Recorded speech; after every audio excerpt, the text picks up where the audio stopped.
വാരണാസി എന്ന മണ്ഡലത്തിന്റെ വിധി മാത്രമല്ല, ഉത്തർപ്രദേശ് എന്ന ലോക്സഭാ തെരഞ്ഞെടുപ്പിലെ ഏറ്റവും കൂടുതൽ മണ്ഡലങ്ങൾ ഉൾപ്പെടുന്ന ഏറ്റവും വലിയ സംസ്ഥാനത്തെ ലോക്സഭാ തെരഞ്ഞെടുപ്പ് ക്രമീകരണങ്ങളിൽ ഏറ്റവും കൂടുതൽ മണ്ഡലങ്ങളും ഏറ്റവും വലിപ്പവുമുള്ള ഉത്തർപ്രദേശ് എന്ന സംസ്ഥാനം അതിൽ വളരെ കൃത്യമായി കഴിഞ്ഞ തവണ നേടിയതിനേക്കാൾ സീറ്റുകൾ നേടിയെടുക്കുക. ബി.ജെ.പിയുടെ പ്രഖ്യാപനം എന്നുള്ളത് കോൺഗ്രസിന്റെ സിറ്റിംഗ് സീറ്റായിട്ടുള്ള റായ്ബറേലി കൂടി പിടിച്ചെടുത്തുകൊണ്ട് ഉത്തർപ്രദേശിൽ 80 സീറ്റും പിടിച്ചെടുക്കും എന്നാണ് ബി.ജെ.പിയുടെ പ്രതികരണം. അത് എത്രത്തോളം സാധ്യമാകും എന്നുള്ളതാണ് നോക്കിക്കാണേണ്ടത്. 2019 കഴിഞ്ഞ തവണ 80-ൽ 62 സീറ്റുകൾ ബി.ജെ.പിയും 2 സീറ്റുകൾ ഘടകകക്ഷിയും ഉൾപ്പെടെ 64 സീറ്റുകളാണ് യു.പിയിൽ എൻ.ഡി.എ സഖ്യത്തിന് നേടാൻ സാധിച്ചിട്ടുള്ളത്. ഇത്തവണ 80 സീറ്റുകളും നേടുമെന്ന പ്രഖ്യാപനം ബി.ജെ.പി നടത്തിയിട്ടുണ്ട്. അതിനുള്ള പ്രചാരണ പ്രവർത്തനങ്ങളാണ് യു.പിയിൽ നടക്കുന്നത്. പ്രത്യേകിച്ച് ലോക്സഭാ തെരഞ്ഞെടുപ്പിന്റെ ഒരു നിരീക്ഷണം നടത്തുമ്പോൾ ദേശീയ തലത്തിൽ തന്നെ രാഷ്ട്രീയ നിരീക്ഷകർ ചൂണ്ടിക്കാണിക്കാറുള്ളത് യു.പി പിടിച്ചാൽ അത് കേന്ദ്രം, അല്ലെങ്കിൽ യു.പി ആര് പിടിക്കുന്നുവോ അവർക്ക്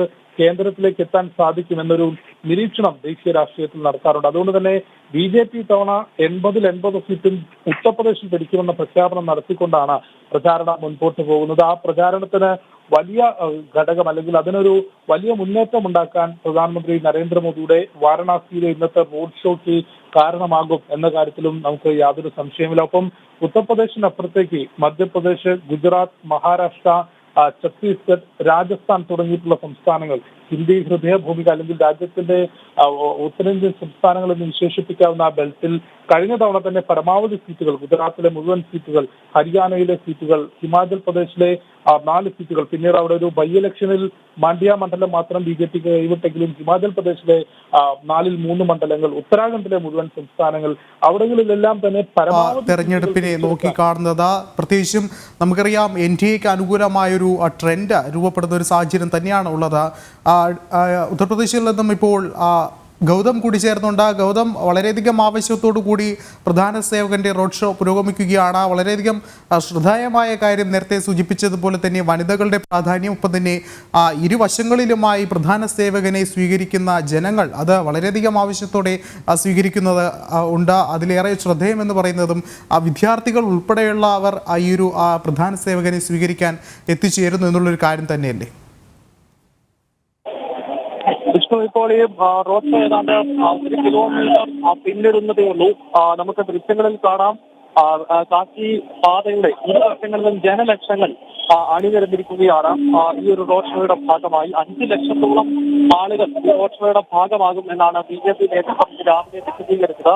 നമുക്ക് ഈ ദൃശ്യങ്ങളിലൂടെ കാണാൻ സാധിക്കുന്നത് അതിലധികം ആളുകൾ ഈ റോഡ് ഷോയുടെ ഭാഗമാകുന്നു എന്ന് വേണം മനസ്സിലാക്കുവാൻ. എന്തായാലും ഏതാണ്ട് 10 മിനിറ്റുകൾക്ക് മുൻപാണ് കാശി വിശ്വവിദ്യാലയത്തിന് മുന്നിലുള്ള സാമൂഹിക പരിഷ്കർത്താവ് മദൻ മോഹൻ മാളവിയുടെ കുടുംബത്തിൽ പുഷ്പാർച്ചന നടത്തിക്കൊണ്ട് പ്രധാനമന്ത്രി ഈ റോഡ് ഷോയ്ക്ക് തുടക്കം കുറിച്ചിരിക്കുന്നത്. അദ്ദേഹത്തിനൊപ്പം ഉത്തർപ്രദേശ് മുഖ്യമന്ത്രി യോഗി ആദിത്യനാഥിനെയും നമുക്ക് കാണാൻ സാധിക്കും.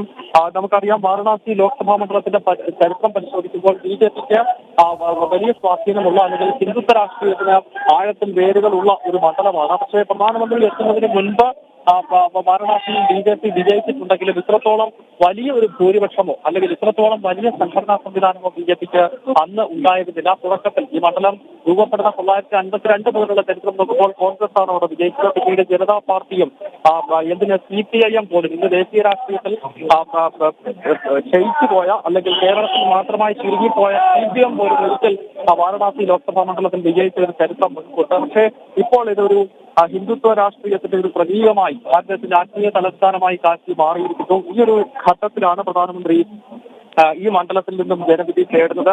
അദ്ദേഹം 2014 എത്തുമ്പോഴും 19 വീണ്ടും ഇവിടെ മത്സരിക്കുമ്പോഴുമെല്ലാം എതിരാളികളെ നിഷ്പ്രഭമാക്കിക്കൊണ്ടുള്ള വലിയ മുന്നേറ്റമാണ് പ്രധാനമന്ത്രി 2 തെരഞ്ഞെടുപ്പുകളിൽ നടത്തിയത് സത്യമായത്. ഇത് അദ്ദേഹം 3ാം ഊഴമാണ്. ദേശീയ തലത്തിൽ തന്നെ നരേന്ദ്രമോദി സർക്കാർ അധികാരം നിലനിർത്തും എന്നതിൽ ആർക്കും സംശയമില്ല. വാരണാസിയിൽ നിന്നും നരേന്ദ്രമോദിയുടെ വിജയവും ആർക്കും സംശയമില്ല. അതിനാൽ ഭൂരിപക്ഷം എത്രയാകും വാരണാസിയിൽ എന്ന ചോദ്യം മാത്രമാണ് ശേഷിക്കുന്നത്. നമുക്കറിയാം ഇവിടെ അവസാന ഘട്ടത്തിലാണ് വോട്ടെടുപ്പ് നടക്കുന്നത്. ജൂൺ മാസം 1-നാണ് 7ാം ഘട്ട വോട്ടെടുപ്പ്. ഈ 7ാം ഘട്ടത്തിലാണ് വാരണാസി അടങ്ങുന്ന ഉത്തർപ്രദേശിലെ പൂർവാഞ്ചൽ ബെൽറ്റിൽ ലോക്സഭാ തെരഞ്ഞെടുപ്പ് നടക്കുക. എന്നാൽ നാളെ നാമനിർദ്ദേശ പത്രിക സമർപ്പിക്കുന്ന സാഹചര്യത്തിലാണ് പ്രധാനമന്ത്രി ഇന്നിപ്പോൾ സ്വന്തം മണ്ഡലത്തിൽ ഇത്തരത്തിലൊരു റോഡ് ഷോ നടത്തിയിരിക്കുന്നത്. നാളെ ബിജെപിയുടെ മുഴുവൻ മുഖ്യമന്ത്രിമാരും കേന്ദ്ര ആഭ്യന്തരമന്ത്രിയും പ്രതിരോധ മന്ത്രിയും ഉൾപ്പെടെയുള്ളവർ എത്തിയാണ് നാളെ പത്രികാ സമർപ്പണം ഒരു ആഘോഷമാക്കി ഇവിടെ നടത്തുന്നത്.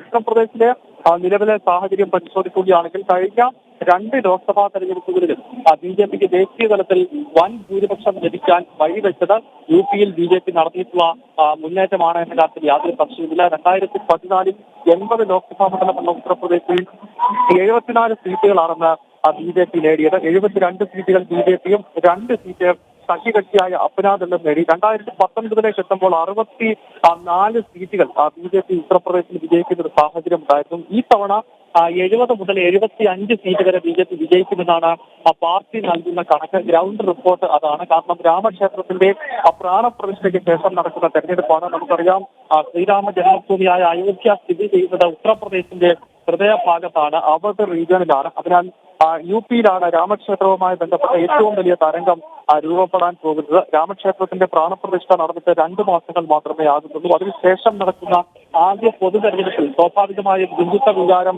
ഉത്തർപ്രദേശിൽ ആളിക്കത്തുമെന്ന കാര്യത്തിൽ യാതൊരു സംശയമില്ല. മാത്രമല്ല ജാതി രാഷ്ട്രീയം ഒരു ഭാഗത്ത് ഉയർത്തിവിടാനാണ് INDA മുന്നണി ഈ തെരഞ്ഞെടുപ്പിൽ ശ്രമിച്ചത്. INDA മുന്നണി തെരഞ്ഞെടുപ്പിന്റെ ആദ്യ ഘട്ടം മുതൽ ശ്രമിച്ച ഒന്ന് ഹൈന്ദവർക്കിടയിൽ കൃത്യമായ ജാതി പറയുക എന്നുള്ളതായിരുന്നു. മേൽജാതി അതോടൊപ്പം തന്നെ താഴ്ന്ന ജാതി തുടങ്ങിയ വിവേചനപരമായ പരാമർശം സമൂഹത്തിന്റെ താഴെ തട്ടിൽ വളരെ ബോധപൂർവമായി പ്രത്യേകിച്ച് ഉത്തർപ്രദേശ് പോലെയുള്ള സംസ്ഥാനങ്ങളിൽ രൂപപ്പെടുത്തി. അത് കൃത്യമായി മനസ്സിലാക്കിയ BJP ജാതി രാഷ്ട്രീയത്തെ ഹിന്ദുത്വ രാഷ്ട്രീയം ഉപയോഗിച്ച് തിരിച്ചടിക്കുന്ന ഒരു കാഴ്ചയാണ് നമ്മൾ ഈ തെരഞ്ഞെടുപ്പിൽ കാണുന്നത്. യോഗങ്ങളിൽ സംസാരിക്കുന്ന പ്രധാനമന്ത്രിയാണെങ്കിലും ഉത്തർപ്രദേശ് മുഖ്യമന്ത്രി യോഗി ആദിത്യനാഥ് ആണെങ്കിലും ജാതി പറഞ്ഞ പ്രതിപക്ഷത്തിന് മുന്നിൽ ഹിന്ദുത്വ ദേശീയത എന്ന ഭാരതത്തിന്റെ ദേശീയ വികാരത്തെ ഉയർത്തിപ്പിടിച്ചുകൊണ്ട് ജാതി രാഷ്ട്രീയത്തെ തളയ്ക്കുന്ന കാഴ്ച നമുക്ക് ഉത്തർപ്രദേശിന്റെ മണ്ണിൽ കാണാൻ സാധിക്കുന്നു. അതിനാൽ തീവ്ര ഹിന്ദുത്വം ഉയർത്തിപ്പിടിച്ചുകൊണ്ട് ജാതി കോട്ടകളെ തകർത്തെറിയുകയാണ് നരേന്ദ്രമോദിയും യോഗി ആദിത്യനാഥും അടങ്ങുന്ന ടീം. എന്തായാലും ഹിന്ദുത്വ രാഷ്ട്രീയത്തിന്റെ ശക്തി കേന്ദ്രത്തിൽ ഇപ്പോൾ UP മുഖ്യമന്ത്രിയും പ്രധാനമന്ത്രിയും ചേർന്നുകൊണ്ട് റോഡ് ഷോ നടത്തുന്നു. കാശി വിശ്വനാഥിന്റെ മണ്ണിൽ പ്രധാനമന്ത്രി നരേന്ദ്രമോദി ഒരിക്കൽ കൂടി എത്തുകയാണ്. നമുക്കറിയാം ജ്ഞാൻവാദി ഉൾപ്പെടെയുള്ള വിഷയങ്ങൾ നിലനിൽക്കുന്ന ഒരു പ്രദേശം കൂടിയാണ് കാശി എന്നത്. അയോധ്യയിലെ രാമക്ഷേത്രത്തിന് ശേഷം പിന്നീട് ഹൈന്ദവ സംഘടനകൾ ചൂണ്ടിക്കാണിക്കുന്ന 2 തർക്ക പ്രദേശമാണ് ജ്യോതിർലിംഗം സ്ഥിതി ചെയ്ത കാശി വിശ്വനാഥ ക്ഷേത്രം. ആ ക്ഷേത്രത്തിന്റെ ഒരു ഭാഗത്തായി നിലനിൽക്കുന്ന തർക്കമന്ദിരം അവിടെ ഇപ്പോഴും ശൃംഗാർ ഗൗരി ദേവിയുടെ കാശി വിശ്വനാഥന്റെ ഉപദേവതയുടെ സ്ഥാനം ഇപ്പോഴും ആ മസ്ജിദിനകത്താണ്. മാത്രമല്ല അടുത്ത കാലത്ത് കോടതി വിധിയുടെ അടിസ്ഥാനത്തിൽ 10 നിലവറകളിൽ ഒന്ന് ഹൈന്ദവർക്ക് തുറന്നു കൊടുക്കുകയും അവിടെ ഹിന്ദുക്കൾ ആരാധന തുടങ്ങുകയും ചെയ്തു. ശൃംഗാർ ഗൗരി ദേവിയെ ഉൾപ്പെടെ ആരാധിച്ചാൽ മാത്രമേ കാശി വിശ്വനാഥന്റെ പ്രദക്ഷിണ വീതി പൂർത്തിയാകുമെന്നാണ് കാശിയിലെത്തുന്ന ഓരോ ഹൈന്ദവ വിശ്വാസിയും കണക്കാക്കുന്നത്. അതിനാൽ ജ്ഞാൻവാദി ഉൾപ്പെടെയുള്ള വിഷയങ്ങൾ തീർച്ചയായും ഈ തെരഞ്ഞെടുപ്പിലും പ്രതിഫലിക്കുമെന്ന് കാര്യത്തിൽ സംശയമില്ല. അയോധ്യയ്ക്ക് ശേഷം കാശിയും അതോടൊപ്പം ശ്രീകൃഷ്ണ ജന്മസ്ഥാനായ മഥുരയും കൂടി തങ്ങൾക്ക് തിരികെ വേണമെന്നതാണ് ഹിന്ദുക്കൾ പതിറ്റാണ്ടുകളായി ആവശ്യപ്പെടുന്നത്. അതിനാൽ അയോധ്യയിൽ രാമക്ഷേത്രം യാഥാർത്ഥ്യമായി അത് പുനർനിർമ്മിച്ചു കഴിഞ്ഞു. ഇനിയും കാശിയും മഥുരയുമാണ് ഹിന്ദുക്കൾ ആവശ്യപ്പെടുന്നത്. അങ്ങനെ വളരെ സങ്കീർണവും വൈകാരികവുമായ പല വിഷയങ്ങൾ ആളിക്കത്തുന്ന ഒരു ലോക്സഭാ തെരഞ്ഞെടുപ്പ് കാലമാണ് കടന്നു പോകുന്നത്. 18ാം ലോക്സഭയിലേക്കുള്ള ഈ തെരഞ്ഞെടുപ്പിൽ വിവിധ വിഷയങ്ങൾ ഉയർത്തിപ്പിടിച്ചുകൊണ്ട് പാർട്ടികൾ തെരഞ്ഞെടുപ്പിനെ അഭിമുഖീകരിക്കുന്നു. ഏതാനും ദൃശ്യങ്ങളിൽ നമ്മൾ കാണുന്നത് ഭാരതത്തിന്റെ വൈവിധ്യമാർന്ന സംസ്കാരം വിളിച്ചോതുകയാണ്. ഭഗവാൻ ശിവന്റെ രൂപവും ഭഗവാൻ ശ്രീരാമന്റെയും ശ്രീകൃഷ്ണന്റെയും ഒക്കെ വേഷങ്ങൾ ധരിച്ചുകൊണ്ട് ആളുകൾ പ്രധാനമന്ത്രിയെ വരവേൽക്കുന്നു. കാരണം ഉത്തർപ്രദേശിന്റെ വൈവിധ്യമാർന്ന സംസ്കാരം കൂടിയാണ് ചൂണ്ടിക്കാണിക്കുന്നത്. UP-യുടെ ഏറ്റവും വലിയ സവിശേഷത എന്നത് നമുക്കറിയാം. UP-യുടെ ഏറ്റവും വലിയ സവിശേഷത നമുക്കറിയാം ഹിന്ദു ഹൃദയ സംസ്കാരം. അത് 3 പ്രധാനപ്പെട്ട സ്ഥലങ്ങൾ നമുക്കവിടെ ചൂണ്ടിക്കാണിക്കാൻ കഴിയും. ഒന്ന് ഡൽഹിയോട് ചേർത്ത് കിടക്കുന്ന പശ്ചിമ ഉത്തർപ്രദേശ് ആണെങ്കിൽ അത് ശ്രീകൃഷ്ണ ജന്മസ്ഥാനവുമായി ബന്ധപ്പെട്ടതാണ്. ഭഗവാൻ ശ്രീകൃഷ്ണൻ ലീലകളാടിയ ഭഗവാന്റെ ജന്മം കൊണ്ട് പവിത്രമായ മഥുര പശ്ചിമ ഉത്തർപ്രദേശിലാണുള്ളത്. ഉത്തർപ്രദേശിന്റെ മധ്യഭാഗത്ത് അവധ് മേഖലയിലേക്ക് ചെന്നു കഴിഞ്ഞാൽ അവിടെയാണ് ഭഗവാൻ ശ്രീരാമൻ പിറന്നു വീണത്. അവധിൽ പിറന്ന ശ്രീരാമൻ പിന്നീട് ഒരു പൂർണ്ണ അവതാരമായി രൂപപ്പെടുകയും പിന്നീട് അദ്ദേഹം നമുക്കറിയാം ശ്രീരാമന്റെ ജീവിത ചരിത്രം 14 വർഷത്തെ വനവാസവും അങ്ങനെ ശ്രീരാമൻ പൂർണ്ണാവതാരമായി ഭാരതത്തിലെ ജനങ്ങൾ കണക്കാക്കുന്നു. ഒപ്പം മര്യാദ പുരുഷോത്തമമായി കണക്കാക്കുന്നു. അദ്ദേഹത്തിന്റെ ജന്മം കൊണ്ട് പവിത്രമായ അയോധ്യ അടങ്ങുന്നത് ഉത്തർപ്രദേശിന്റെ മധ്യഭാഗത്താണ്. പിന്നീട് പൂർവാഞ്ചൽ മേഖലയിലേക്ക് എത്തുമ്പോൾ 2 പ്രധാനപ്പെട്ട തീർത്ഥാടന കേന്ദ്രങ്ങളാണ്. ഒന്ന് നമ്മൾ ഈ പരാമർശിക്കുന്ന പ്രധാനമന്ത്രി നമ്മളിപ്പോഴുള്ള വാരണാസിയുടെ മണ്ണാണ്. നമുക്കറിയാം മോക്ഷ കവാടം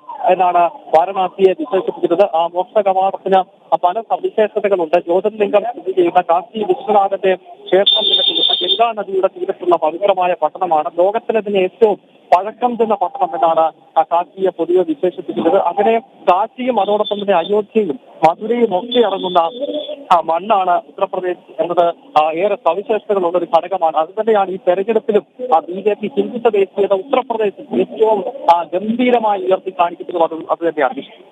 ഗൗതം സൂചിപ്പിച്ചതുപോലെ തന്നെ വളരെയധികം ചരിത്ര പ്രാധാന്യമുള്ള മണ്ണ് തന്നെയാണ് UP എന്ന് പറയുന്നത്. പ്രത്യേകിച്ചും വാരണാസിയിൽ നിരവധി ചരിത്രങ്ങളുണ്ട്. അതിലേറെ എടുത്തു പറയേണ്ട കാര്യം പ്രധാനമന്ത്രി നരേന്ദ്രമോദിക്ക് വാരണാസി എന്ന് പറയുന്നത് കേവലം ഒരു മണ്ഡലമല്ല. ശരിക്കും അദ്ദേഹത്തിന് ഒരു തെരഞ്ഞെടുപ്പ് അല്ലെങ്കിൽ ഒരു രാഷ്ട്രീയത്തിനപ്പുറം അഭേദമായ മറ്റ് ശക്തമായൊരു ആത്മബന്ധം കൂടിയുള്ള ഒരു നാട് തന്നെയാണ് വാരണാസി എന്ന് പറയുന്നത്. അത്തരത്തിൽ വളരെയധികം ഒരു ആവശ്യത്തോടു കൂടി തന്നെയാണ് വാരണാസിയിലെ ജനങ്ങളും പ്രധാന സേവകനെ ഉറ്റുനോക്കുന്നത്. നമ്മൾ ആ ദൃശ്യങ്ങളിൽ കാണുന്നത് പോലും ആ ഒരു സ്നേഹപ്രകടനം തന്നെയാണ്. സ്വന്തം മണ്ഡലത്തിലേക്ക് എന്നതിലുപരി ഒരു തൻ്റെ അമ്മ വീട്ടിലേക്ക് എത്തുന്ന തരത്തിലേക്കുള്ള ഒരു മനോഹരമായ ഒരു കാഴ്ച തന്നെയാണ് കാണുന്നത്.